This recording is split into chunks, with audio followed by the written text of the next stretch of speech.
Now, no matter how trustworthy our election process is, all you have to do is look at your social media feed.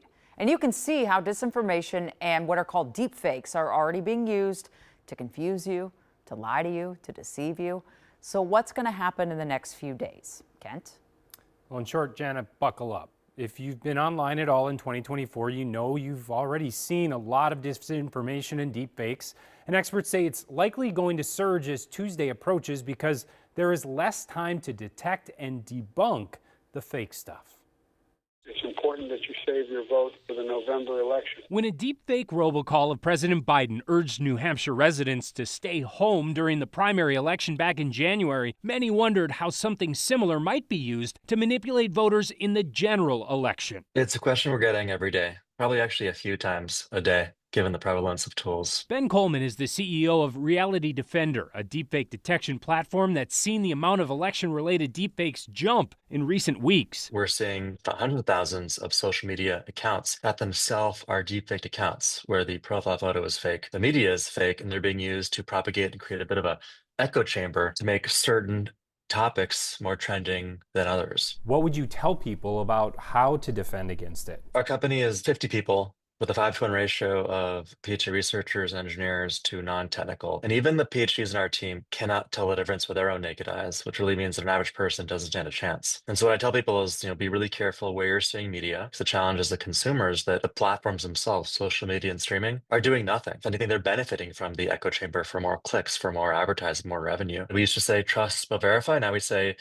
you can never trust and you always should verify, and just be very careful where you're getting your information from. Case in point. I want to talk about my next favorite AI company. Ben created this AI deepfake of yours truly using nothing but one of my old KARE 11 reports to show how easily and cheaply these tools can be used to deceive in just minutes. You type in words and it makes a voice of Ket sound like it's saying them. There's also real-time voice-to-voice where I could literally talk into my microphone in real time or very close to real time, and your voice comes out in perfect reaction. What keeps you up at night when it comes to this election? It's not the famous people. It's not the deepfakes of Kamala Harris or Donald Trump. It's the deepfakes that may affect the most junior people who are the most important to facilitating a safe election. We're seeing poll workers getting potentially deepfake phone calls telling them to go one place or not go one place, or perhaps saying that a polling location is closed. And if you think about the tightness of the races in regions like Michigan and Wisconsin, the challenges are really dangerous. Well, there's no quick fix for the days ahead. He says Reality Defender is working with Zoom to help detect deepfake video calls, and even with 11 Labs, the software used to create that fake Biden call, in hopes of preventing the next one. So you could think of us as antivirus software, where we're working with some of the producers of potential dangerous tools to be able to detect them before any consumer has access to them.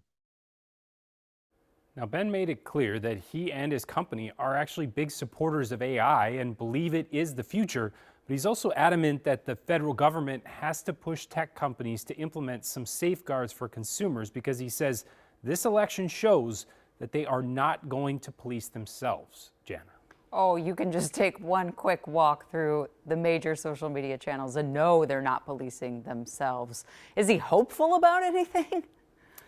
You know, he is hopeful that no matter who wins, he does think that some of these things are coming. He compared it to like the early days of antivirus software, in which the technology is finally catching up. They need some help from the feds, but he does think that they'll get it. It's just 6 months down the road. So for now, he said, everyone just needs to be so careful on election day about even a call or a text you might get that might throw you off and try to discourage you from getting to the polls. Okay, going internet phone free on election day. Thank you so much, Ken, for that warning. Well,